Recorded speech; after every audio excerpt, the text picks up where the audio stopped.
Yeah, Lil, so solid list. I'm going to respond to yours with the first thing that came to mind for me. And this is more of just a preference thing, right? Like I've noticed not only this year, but, we've been doing this list for a few years back. We spoke about it a lot. But in my list personally, I'm projecting a little bit more. Like I totally understand that Anthony Richardson has only played in 4 career NFL games. I totally understand that Caleb Williams hasn't played in an NFL game yet. And based on that criteria, it's hard to justify ranking them higher or lower than the other person has them. But that's where the projections for me come in. I do think by the end of the year, we're going to look back and say, man, the Colts have their guy in Anthony Richardson, and this guy has the potential to be a complete superstar. The same thing could be said for Caleb Williams. And just getting into those two specifically, with Richardson, it's funny.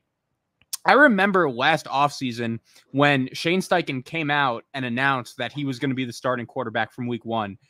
I'm not going to lie. I got a pit in my stomach. I was like, damn, based on what I saw at Florida, I don't know if this guy is necessarily going to be ready to come in right away and produce on an NFL field, because based on what I saw in college, he just looked so raw. And I think he would have to take a year to develop. But I'm not going to lie. I know it was only 4 games, but he looked much better than I thought in 4 games. I thought he showed he could make NFL throws. He had a couple specific moments and a couple of specific plays where you're just like, wow, like there's not many other guys in the league that have the potential to do that.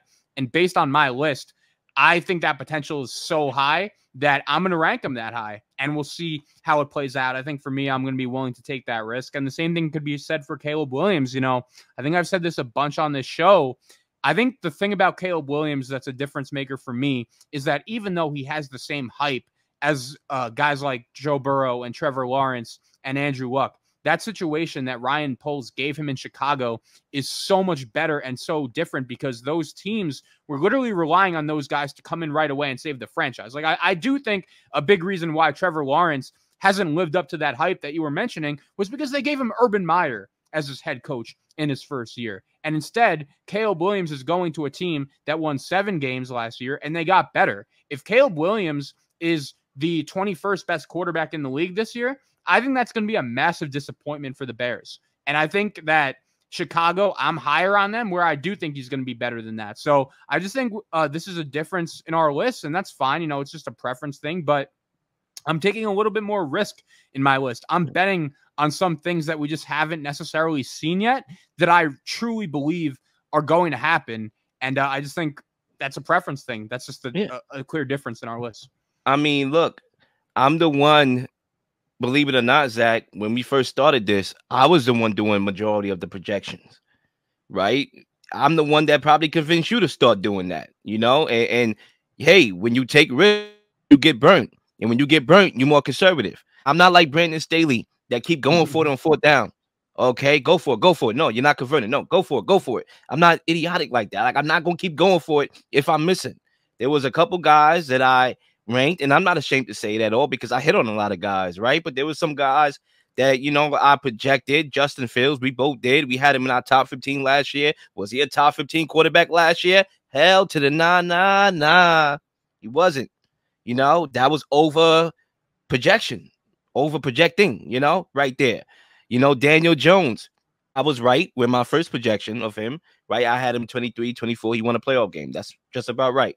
Right. But then we see him win a playoff game, and we both rank him like in the top 15, number 11 that's high, or number 12, one of those places. And was he a 11 or 12 quarterback last year? Hell to the nah. Okay. So sometimes I think when we do these projections and where it gets tricky, me personally, I've gotten burnt a couple times. Trevor Lawrence, right? Rookie year, sell high on him. Excuse me, I buy high on him. Right? I rank him higher than what film could show because he didn't play yet. And guess what? I got burnt. Then next year, he wins a playoff game. I buy more stock. It was an okay year, but he won a playoff game. I buy more stock than what I should have. And I ranked him in the top 10 last year because I'm projecting an MVP caliber season. Was it an MVP caliber season last year? Hell to the nah. So basically, Zach, in closing, I've gotten burned a couple times, and I I'm not gonna lie. I played this list a little bit more conservative, probably more conservative than I've ever done since doing the list, because I do realize that, me doing the projections, I start to get crazy. I start to go with physical attributes and intangibles over, making routine throws. I start to get blinded by, oh, he could throw the football 70, 80 yards, and I'm not watching other little things. So that's why my list is a little bit more conservative than yours. But would you agree? And for the record, like, both of us picked the Bears as our number one winners of the offseason. We both love what Ryan Poles did. You would agree, though, if Caleb Williams, and I understand he's a rookie, like, I don't want to make the expectations too high, but if he is the 21st best quarterback in the NFL this year, you agree that's going to be a disappointment, right? I mean, I don't think it will be, because as long as he could show a flash or two, then I think, we have to be patient. That's where patience come in, right? You're not going to have a guy that's going to be Joe Montana after his rookie year. All right, let's use a rookie model, right, to compare. RG3 probably had arguably the best rookie season of any quarterback that I've seen since I've been watching football, that is. And it was a spectacular year. The guy looked like a vet, right? But at the end of the day, that's not going to be the norm all the time. You're going to have, a learning curve, right? You're going to have to learn the playbook, get familiar with the playbook. That's a big thing as well. Then you got the defense that you're going up against, in your division. I like the Packers and what they're building. I like the Vikings and how they played last year and how they're going to, in another year in Florida's system, amp that up. I like the Lions and what they added to that secondary to make a whole a threat now. There's going to be interceptions. There's going to be mistakes. I just have to kind of, this is high. This is higher than what it's supposed to be. The guy haven't played yet. I got him at 21 over guys that won playoff games. Of course, okay? But when you rank him 21, you're saying like 16 is average, right? That's right in the middle. So you're saying he's going to be a below average quarterback this year, and I don't buy that. Nah. So let me be specific here. Even though 21 through 32 is below tier, the rookie quarterbacks are there because I haven't seen them.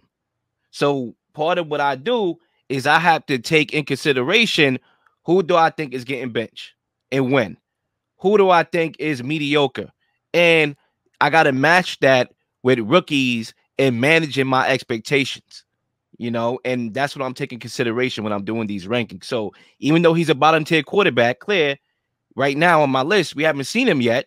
So I can't call him a bottom tier quarterback because I haven't seen him. I can't call him a high tier quarterback because I haven't seen him. I have him here as a placeholder so I can see what he does on the film. Clear, Zach. It's July 10th. Training camps haven't even started.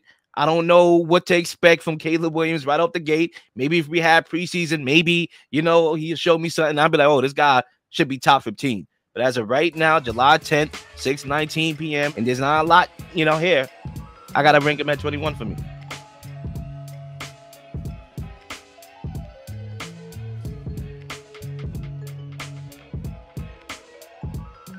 Please like and subscribe for all the up-to-date content. You've been slinging shows left and right, slinging content left and right. Please don't miss anything. If you do, like, subscribe, leave a comment, leave a question, something you may want to answer, something you may have. All ideas are great ideas. Nothing's a dumb question.